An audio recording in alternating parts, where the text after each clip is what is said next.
大家好，我是田园，今天给大家分享一个红薯简单又好吃的新吃法。首先我们准备一个去皮的红薯，先给它切成薄片儿。切好后，我们先把它放到盘子里面，然后冷水上锅，开锅后用大火蒸20分钟左右。红薯蒸好后，我们先把它放到干净的大碗里面，然后用擀面杖再把它们尽量捣碎一些。红薯捣好后，我们再少量多次的加入大约100克的糯米粉，然后用筷子先把它们搅拌成这种面絮状，再下手把它们揉成像这样偏软一些的光滑面团。接着我们取适量的面剂，先在手心处把它揉成像这样的圆球。都揉好后，我们再把它放到盘子里面备用。接着我们在锅中烧水，水开后再把我们揉好的红薯糯米球加进来。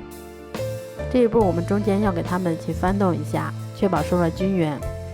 一直煮至全部浮起后，我们再把它控水捞出。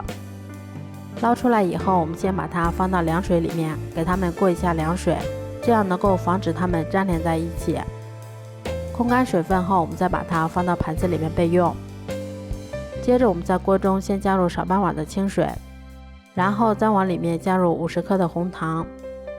接着我们用铲子给它们不停地搅拌均匀，一直把红糖熬至完全融化的状态。等到红糖水变得稍微有些粘稠的时候，再把我们煮好的红薯糯米球加进来。中间我们给它去翻动一下，让每个丸子都能够裹上一层红糖水，一直熬至红糖水变得比较粘稠的时候就可以出锅啦。出锅后，我们在表面再撒上一些炒好的花生碎或者白芝麻。